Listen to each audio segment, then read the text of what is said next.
favor, pode sentar.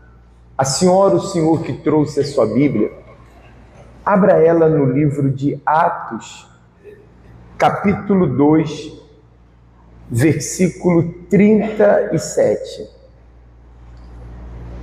Livro de Atos, capítulo 2, versículo 37. Onde fala a conversão de 3.000 pessoas.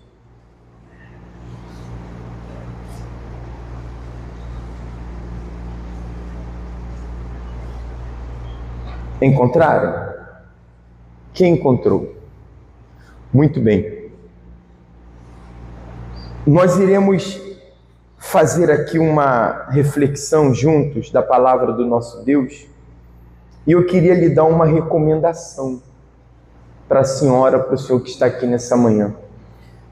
Procure ler, olhe bem para mim um momentinho. Procure ler o livro de Atos. Se a senhora já leu, leia de novo. Por quê? O livro de Atos, ele retrata a igreja primitiva. A igreja que o nosso Senhor Jesus instalou nessa terra. Infelizmente, a igreja que nós vemos hoje é uma igreja diferente da igreja de Atos. Você sabe que igreja não são placas, não são rótulos. Igrejas são pessoas. No livro de Atos, quando nós lemos ele, nós vemos um tipo de cristão. E hoje nós vemos um outro modelo de cristão na atualidade. Nós temos a consciência que o mundo mudou em muitas coisas. Mas o cristianismo, a essência do que o Senhor Jesus deixou para nós não podemos perdê-la, nós não podemos mudar isso. Porque se eu mudo isso, então eu não estou procurando a minha salvação. E há muitas pessoas que elas não estão carregando consigo essa essência da igreja primitiva, a igreja dos apóstolos, a igreja da onde tudo começou. E nós vamos ler aqui hoje um trecho mais ou menos que nos ensina como devemos de ser. Qual foi a igreja que Jesus deixou, que ele ensinou aos discípulos? Se a senhora ler comigo o primeiro capítulo de Atos, deixa aí marcado no capítulo 2, mas vamos no capítulo 1, para que a senhora e o senhor tenham a ideia do que eu estou falando.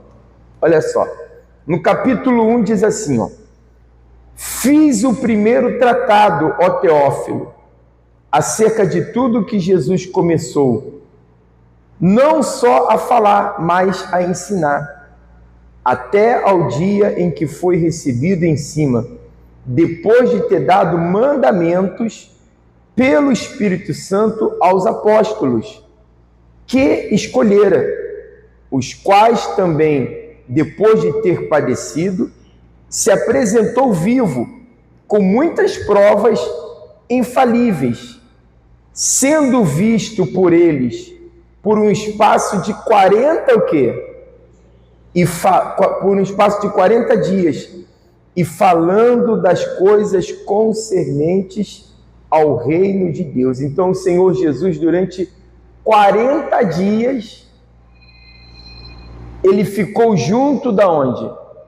Dos discípulos, e ali junto com os discípulos ele ficou explicando para eles a respeito do reino de Deus. Significa, assim vai ser a minha igreja. Vocês vão instalar uma igreja nessa terra. Eu vim trazer o reino de Deus. Se lembra que nós pregamos um tempo atrás? Que quando dirão para vocês, lá vem o reino de Deus. Ali está o reino de Deus. Aqui está o reino de Deus. Não crereis, porque o reino de Deus não virá com visível aparência, o reino de Deus está dentro de vós. Quem se lembra? Se lembra? Então o reino de Deus não começa quando eu morra. O reino de Deus começa agora, nessa vida que eu estou, através da minha entrega. A minha entrega total e completa faz eu entrar para o reino de Deus, faz eu começar a receber o governo de Deus na minha vida, a direção de Deus para a minha vida, que Ele nos deixou através da sua palavra. Então aqui diz claramente que Jesus, preocupado em instalar a sua igreja na terra, em qual tipo de igreja Ele ia deixar, Ele chamou os apóstolos e ficou com eles 40 dias explicando, olha, vai ser assim, vocês vão fazer assim, vocês vão agir dessa forma, e deu ali vários ensinamentos, ademais daqueles que nós já conhecemos, Sermão da Montanha, várias coisas que Jesus já tinha falado. Nesses 40 dias, eu não sei, a Bíblia não retrata ali qual foi esses outros o quê? Ensinamentos, nessa parte não fala. Ele ensinou isso, isso, isso, aquilo nos 40 dias. Mas foram 40 dias como de uma preparação ainda maior, porque agora eles iam ter que evangelizar o mundo e passar para o mundo a mensagem do cristianismo. Amém, pessoal? De que só Jesus Cristo é o Senhor. Quem me compreende direitinho? Aí, que eu pedi para a senhora abrir lá no versículo 2, capítulo 2, versículo 37, Pedro faz uma pregação para as pessoas. E nessa pregação, Pedro fala assim, ó, e ouvindo eles isto, compungiram-se em seu coração e perguntaram a Pedro e aos demais apóstolos, que faremos, homens irmãos? E disse-lhes Pedro, arrependei-vos e cada um de vós seja batizado em nome de Jesus Cristo, em remissão de pecados, e recebereis o dom do Espírito. Então, Pedro, um apóstolo muito usado, intrépido em suas palavras, ele pregando para 3.000 pessoas, ele falou o seguinte, olha, vocês devem de se arrepender, porque se vocês verdadeiramente querem o Senhor Jesus na vida de vocês, não tem como isso acontecer se vocês não se arrependerem. Se lembra que está escrito que Jesus mesmo falou, quando o discípulo falou para ele, Senhor, os gregos querem te conhecer. Ele falou, olha, se o grão de trigo cair na terra e não morre, ele fica só. Mas se ele morre, ele vai dar muitos o quê? Muitos frutos. Não vale de nada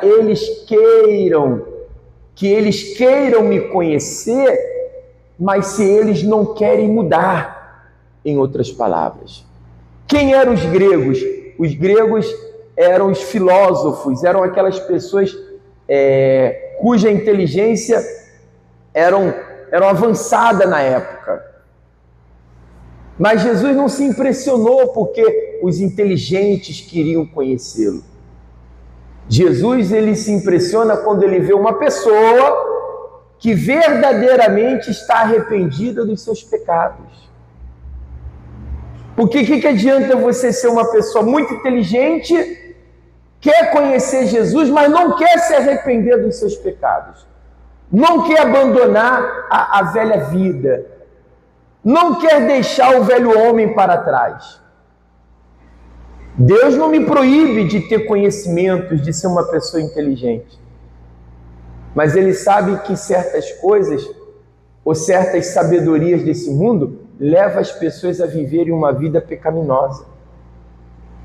Então Ele fala para aquele povo, não adianta eles quererem me conhecer se eles não querem mudar. O grão de trigo tem que cair na terra e o quê? E morrer. E aqui Pedro fala para essas 3.000 pessoas, vocês precisam se arrepender. E arrepender é mudar a conduta. Arrepender é mudar, sabe, certos comportamentos que às vezes nós temos e que não está de acordo com a palavra. Não é de acordo ao que fulano gosta, ao que ciclano gosta. Não é isso. É de acordo à palavra. Eu sempre tenho que olhar a minha vida de acordo à palavra. Nós não estamos aqui para agradar ninguém. A senhora não está aqui para me agradar, eu não estou aqui para agradar a senhora, o senhor. Nós estamos aqui para buscarmos o que diz Deus.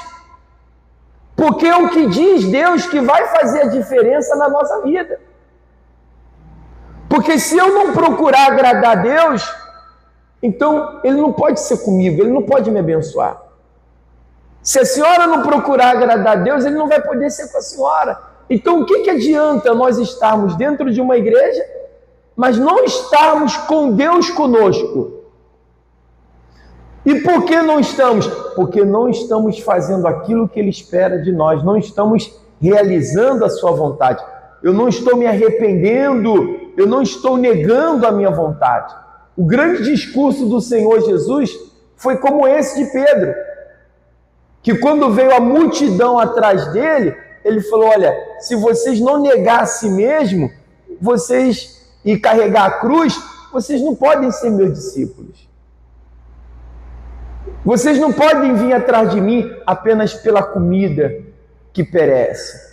Mas vocês têm que trabalhar pela comida que vai levar vocês à salvação. Em outras palavras, mesmo o próprio Cristo ali com eles, Jesus disse que eu não posso salvar vocês se vocês não se arrependerem. Eu não posso levar vocês para o reino do meu Pai se vocês não mudarem as suas condutas. Eu não posso levar vocês para o reino que meu Pai tem preparado se vocês continuarem sendo as mesmas pessoas. Vocês precisam crer em mim e se tornarem pessoas diferentes através do arrependimento. Amém, pessoal? E por que a gente fala assim? Porque nós vemos muitas pessoas que não estão se enquadrando, não estão buscando a vontade de Deus. Mas elas vivem hoje naquela palavra que às vezes se usa muito, o relativismo. Como que tudo fosse relativo. Não, mas é assim, mas também é muito relativo. É muito isso, é muito aquilo outro. Sempre colocando os seus achismos, os seus próprios o quê? Pensamentos. E saindo da essência do que Jesus o quê? Falou que tínhamos que fazer. Você já percebeu que nesse mundo hoje tudo é muito relativo? É muito relativo. Não, mas é muito relativo, tem que ver, porque sabe que nem tudo é dessa... Aí as pessoas com essas palavras vão saindo da essência do que Jesus mandou que deveríamos o quê? De fazer. Não, porque vivemos num mundo mais avançado. Ok, mas as palavras de Deus continuam a mesma. E não estamos falando em relação ao mundo, estamos falando em vivermos de acordo com a palavra. Aí olha só o que ele fala, Pedro fala. Olha só, ele disse assim, ó: arrependei-vos e cada um de vós seja batizado em nome de quem? De Jesus Cristo, em remissão de quê? De pecados. Olha só, a primeira coisa que eles deveriam de fazer é ser batizados. Mas não era ser batizados só para dizer que eram batizados. Mas deveriam de ser batizados porque eles estavam arrependidos. Foi o que João Batista também pregou. João falou assim, olha, raça de víboras, porque ele viu muitas pessoas vindo se batizar com ele, e Deus ali deu uma revelação no coração dele, e falou para aquelas pessoas, vocês pensam que só porque vocês vão se batizar, vocês vão fugir da ira vindoura? Não, vocês não vão escapar. Vocês têm que produzir frutos de arrependimento. O batismo é para quem se arrepende e faz morrer a sua velha criatura. Significa, a pessoa está arrependida. O que eu vivia antes, o que eu era antes, a pessoa que eu, fui, eu tenho vergonha dessa pessoa, não quero mais essa pessoa em mim. Então eu vou me batizar nas águas para sepultar a velha criatura. Você já foi no enterro alguma vez? Impossível que a senhora nunca tenha ido no enterro, senhor. Quem já foi no enterro aqui? Você já viu que na hora lá do enterro, o coveiro lá, o homem que administra, ele fala assim, olha, faltam 10 minutos, daqui a pouco nós vamos fechar a urna. Então, aqueles que querem ver a pessoa, o falecido, dar o último adeus, aproveita agora, porque daqui a pouco nós vamos o quê? Fechar. Você veja, depois que enterra, nunca mais você vê aquela pessoa. Depois que você enterra, nunca mais você vê aquela pessoa. Acabou. Aquele momento ali acabou tudo. Nunca mais você vai ver aquela pessoa. As pessoas têm que olhar para nós, que carregamos a Cristo conosco, e elas não podem ver mais aquela pessoa de antes que éramos. Elas têm que ver Jesus. Porque o batismo é o sepultamento do velho homem, morrendo, e agora o ressurgimento do novo homem, a imagem de Cristo. O velho homem tinha a imagem de Adão, do pecado. Agora o novo homem tem a imagem do Senhor Jesus, vivendo uma vida de santidade, uma vida separada para quem? Para Deus. Me compreende, pessoal? Quem me compreende? E a pergunta é, será que a senhora está vivendo uma vida separada para Deus? O senhor está vivendo uma vida separada para Deus? Como é a senhora, o senhor, quando sai daqui, quando está perto de pessoas? Como tem sido o seu caráter, o seu gênio? Será que você não é uma pessoa que na hora da pressão, da aflição, você ainda fala palavrão? Ainda faz coisas que você sabe que não é de fazer?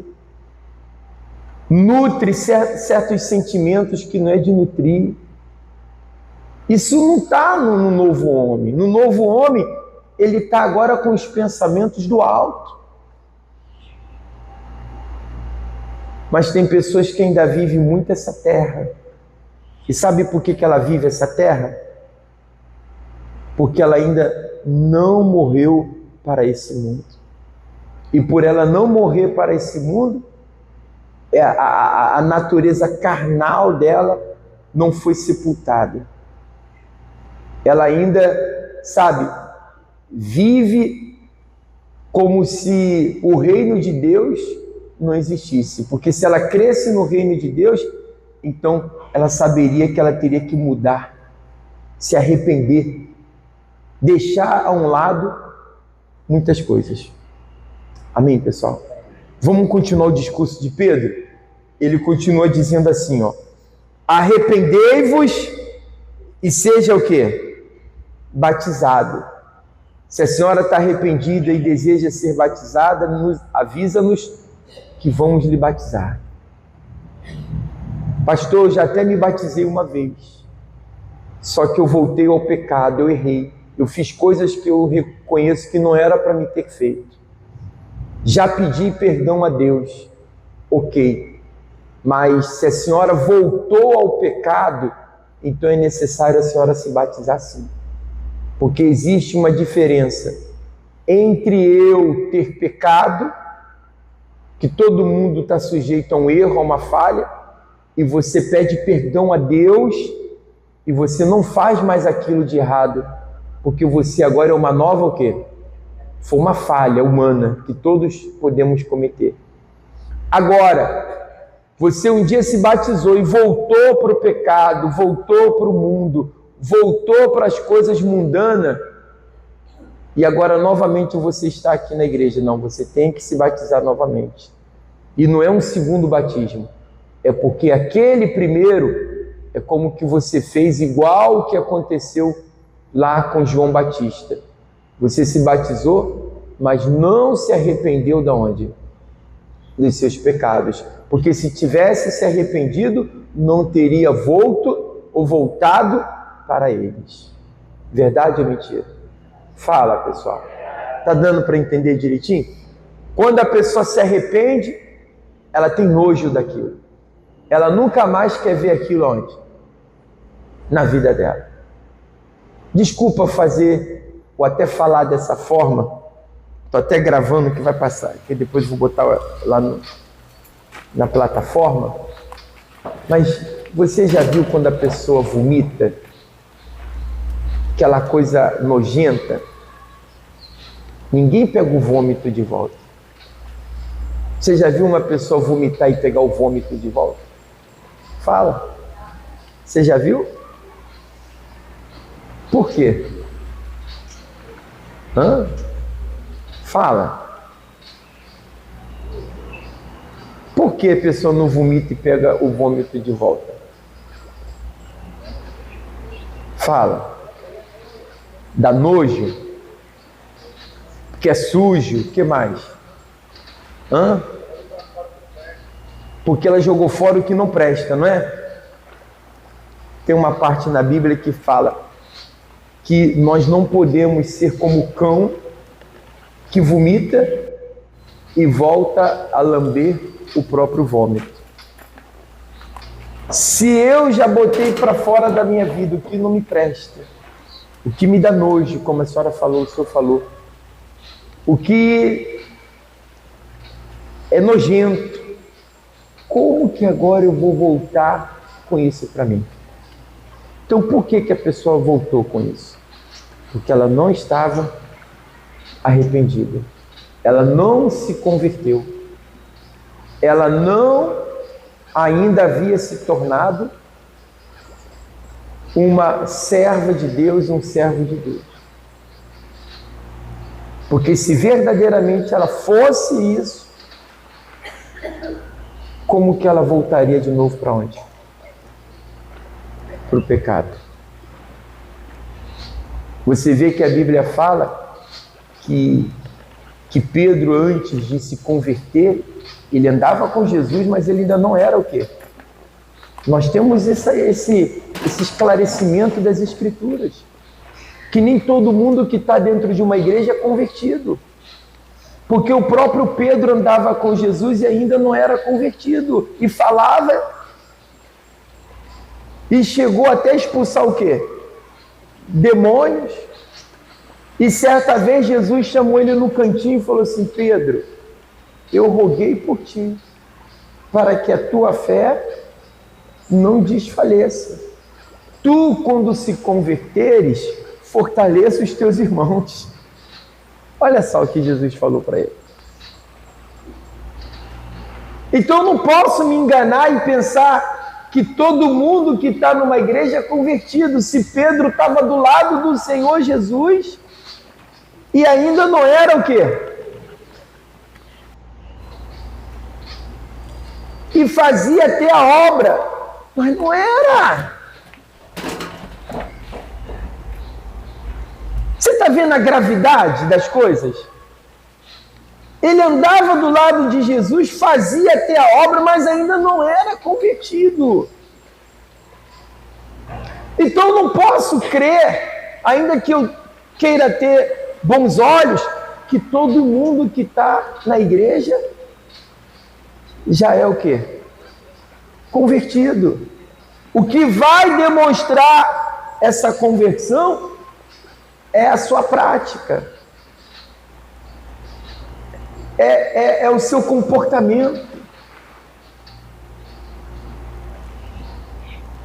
Tanto que depois, quando foi que Pedro se converteu realmente? Foi quando o Senhor Jesus foi crucificado, foi levado ao madeiro, e ele lá no fogo, lá se aquecendo, alguém vem e fala: você também andava com o Nazareno? Ele: eu não. Não, você apareceu. Não, eu não, eu não. Quando ele negou 3 vezes ao Senhor Jesus, o galo cantou.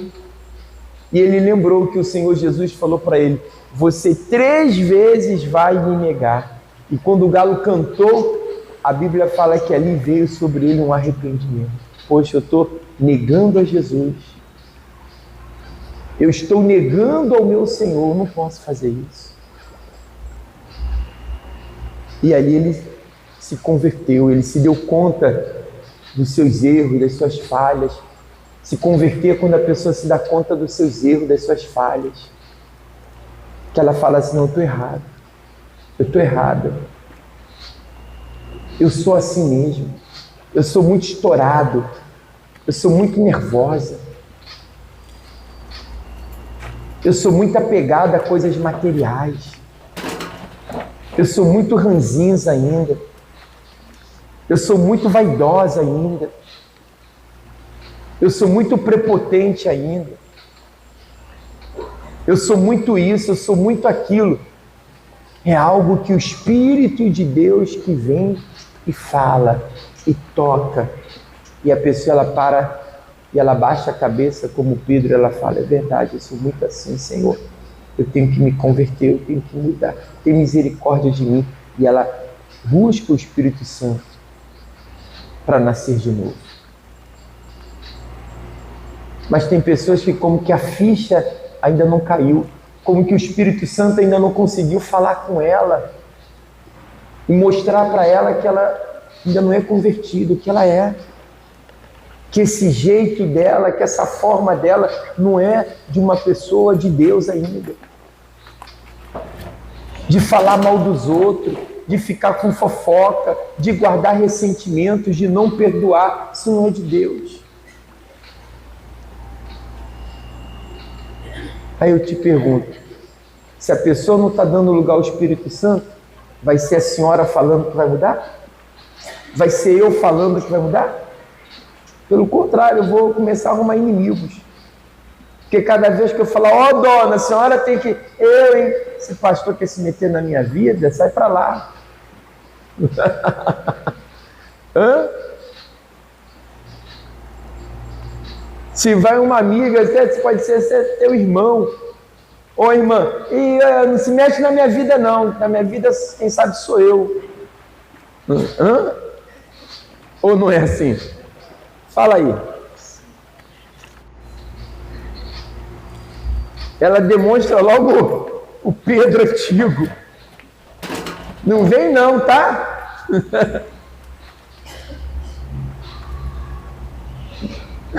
Não vem não, que eu falo mesmo. Eu se meter na minha vida, que não sei o quê, e solta o barraco. Fala aí, pessoal. É ou não é? Mas por que esse comportamento? Porque ela ainda não é uma pessoa, ela é convencida, mas não é convertida. Porque senão ela ia olhar aquilo tudo como que ela fazia como vômito. E eu não posso voltar com isso para mim. O que eu já botei da minha vida, eu não posso trazer mais. Amém, pessoal? Olha só o que diz mais aqui, ó, para a gente terminar.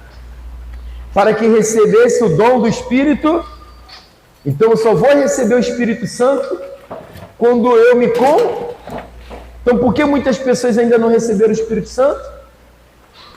Porque não estão ainda convertidas. Não são convertidas. Essa é a verdade. Aí ele continua falando assim, ó. Porque é a promessa que vos diz respeito a vós e a vossos filhos e a todos os que estão longe, a tantos quanto Deus nosso Senhor chamar. E com muitas outras palavras isto testificava e os exortava dizendo: salvai-vos desta geração que... Olha só, salvai-vos desta geração perversa. Pedro fala que aquela geração era perversa. Você imagine se Pedro tivesse aqui hoje conosco, vendo a geração de hoje.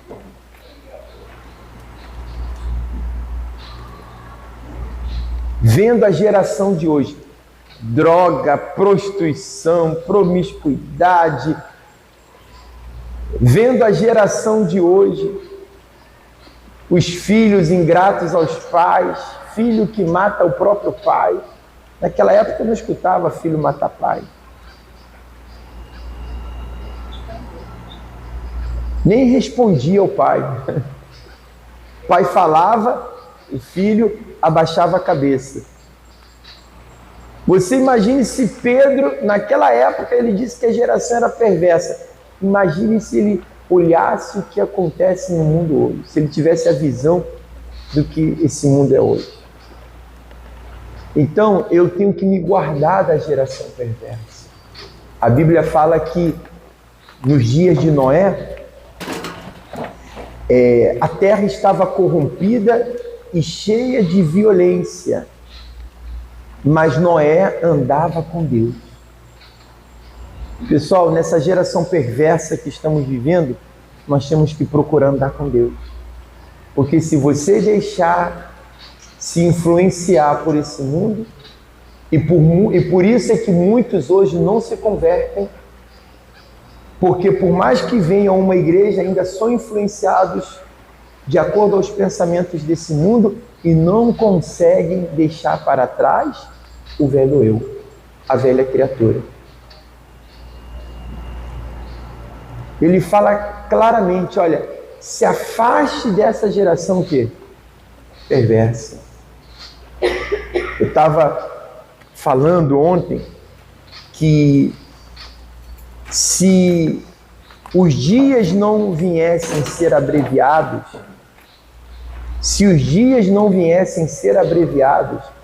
ninguém se salvaria. Ninguém se salvaria. A Bíblia fala que pelos escolhidos, Deus tem abreviado o tempo. Você já viu como as coisas, o tempo passa rápido? Amanhece, daqui a pouco já está na hora do almoço, daqui a pouco já está na hora, já terminando o dia, todo mundo fechando as lojas. Você vê que o dia passa de uma velocidade que nós não conseguimos fazer nada. Você não consegue mais fazer nada durante um dia. Você não consegue. Daqui a pouco você vai olhar o relógio e vai falar, caramba, que hora já são? Já é tal hora? Meu Deus, a hora passou e eu não me dei conta. É assim ou não é? Fala, pessoal. Você já viu como tudo tem sido de uma forma veloz? É Deus que tem abreviado os dias. Porque passa o dia, está passando também a nossa vida. Assim como o dia está passando, a nossa vida também está passando. E se Deus não abreviar os dias para que tudo passe muito rápido, as Escrituras dizem que ninguém ia poder ser salvo, porque esse mundo tem se contaminado de uma tal forma que para você ficar limpo nele, olha, só pela misericórdia. Você imagine um lugar que está tudo sujo, você está com uma roupinha branquinha e o lugar está todo sujo.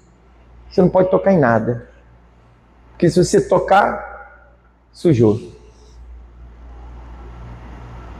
Você ia sentar, não senta não, se sentar vai sujar também. Você tem que ficar intacto, você tem que procurar não se sujar. É a situação que a gente vive hoje nessa terra. Você tem que estar vigiando para não se sujar, para não sujar o coração, para não se escandalizar com erros de outros. Você tem que estar se cuidando todo o momento, porque senão já era. Amém, gente? Vamos terminar? Vamos lá. Ele diz, dessa geração perversa, de sorte que foram batizados os que de bom grado receberam a sua. Então houve pessoas ali que de bom grado, com o coração aberto, receberam a palavra de quem? Naquele dia agregaram-se quase 3.000 almas. e perseveravam na doutrina dos apóstolos, e na comunhão, e no partir da onde? E nas orar. Olha como era a igreja primitiva. A igreja primitiva, elas tinham o quê? Comunhão. A doutrina dos apóstolos. Qual era a doutrina dos apóstolos? A palavra, os ensinamentos que Jesus deixou para quem? Para eles. Qual tem que ser a nossa doutrina? A palavra que Deus tem nos deixado. As escrituras sagradas. Aí ele continua dizendo assim, ó, e no partir do pão e nas orar, eles estavam sempre em oração. A igreja significa eu. A igreja que eu falo não é no conceito apenas do coletivo, não. A igreja eu, a igreja senhora. Nós devemos de estar sempre em oração, sempre buscando, sempre se alimentando das coisas de Deus, do Espírito de Deus, senão a gente decai. Aí ele continua dizendo aqui, ó, e em toda a alma havia temor. Olha aí, ó, havia o que nas almas? Hoje em dia você vê tanta gente sem temor,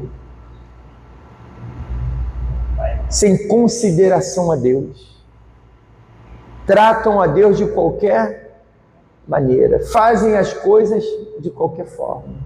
Não, eu tenho que ter temor, eu tenho que saber que Deus está acima de tudo, que Deus me vê, eu tenho que saber que Deus está me olhando, e se eu faço alguma coisa que não agrada ou não vem agradar a Ele, isso vai ter consequências na minha vida. Então eu tenho que ter temor no meu coração, pessoal. Eu falava para as pessoas ontem, que as pessoas às vezes dizem assim, eu falava com jovens, há um refrão, um dizer, que as pessoas falam assim, a minha vida, o meu futuro é uma página em branco, que se usa muito aí, essa expressão, meu futuro é uma página o quê? Não é? Seu passado já passou, mas o seu futuro é uma página o quê? Olha, o seu futuro não é uma página em branco, não. Como assim, pastor? O futuro ainda não... Não, o futuro está sendo já feito do que plantamos agora, hoje. Se você planta uma mal semente hoje, você vai colher amanhã, no futuro. Então o futuro de muitos às vezes fica condenado por causa de certas decisões que a pessoa fica tomando na vida dela, que arruína com ela própria. Agora, se eu planto bem, então eu vou colher bem. Então, não fica... Tem que ver certas filosofias que esse mundo apresenta e que faz as pessoas... E a gente repete, às vezes repete até na igreja, e faz a gente crer de uma forma errada. Meu futuro é uma página em branco, meu futuro só Deus sabe. Não, tá bom, é uma página em branco, mas o que você está plantando agora? Porque Jesus não falou futuro página em branco. Jesus falou o que você planta é o que você vai. Então as coisas vão ser amanhã do que eu estou fazendo hoje. Então não é uma página em branco. Vai ser de boas respostas ou de más respostas devido ao que eu estou fazendo agora. Amém, gente? Quem está me compreendendo? Então, ele continuou dizendo assim, havia o quê? Temor. E muitas maravilhas e sinais se faziam pelos apóstolos. E todos os que criam estavam juntos e tinham tudo em quê? Em comum. Vendiam suas propriedades e bens e repartiam com todos, segundo cada um havia necessidade. Você veja, ninguém tinha aquela coisa de propriedade, de ter algo. As pessoas eram capazes de pegar os seus próprios bens, repartir entre quem? Entre eles, vendiam, repartiam entre eles, diziam, não, depois eu consigo outro. Depois Deus vai me abençoar que eu tenha o quê? Que eu tenha mais. Hoje não. Hoje as pessoas vivem num centralismo, num egoísmo, num egocêntrico, aonde elas estão sempre procurando só para quem? Para elas próprias. Amém, gente? Olha só o que diz aí, para terminar. E perseveravam, e perseverando unânimes, todos os dias no templo, e partindo o pão em casa, comiam juntos com alegria e singeleza de quê? Olha só, partiam juntos com alegria e singeleza de coração. Havia uma singeleza em cada coração, uma simplicidade. Louvando a Deus e caindo na graça de todo o povo. E todos os dias acrescentava o Senhor à igreja aqueles que se haviam de se salvar. Sabe por que todos os dias acrescentava pessoas na igreja? Porque os de fora viam o comportamento daqueles de dentro e falava assim: eu quero ser igual a ele, eu quero ser igual a ela. As pessoas começam a ter desejo de vir buscar Jesus por causa do nosso comportamento. Se eles veem um comportamento em nós, que é um comportamento cristão, eles também vão querer ser cristão. Se eles veem um comportamento em nós que não tem nada a ver com Cristo, eles até repudiam e falam: esse aí é da igreja, olha só o que ele está fazendo. Amém, pessoal? Então, como eu comecei o culto falando, dá uma lida no livro de Atos, porque o livro de Atos mostra a igreja que Jesus quis instalar nessa terra, e que durante o tempo veio se desvirtuando, perdendo a essência. Mas quando você olha para o livro ali de Atos, você vê novamente como eram as pessoas e como devemos de ser. Amém, gente? E que em cada alma haja temor, e que venhamos estar sempre perseverando em oração, que venhamos estar sempre com o coração entregados, convertidos, para que recebamos o dom do Espírito Santo, para que o Espírito Santo venha estar sempre fluindo em nossas vidas.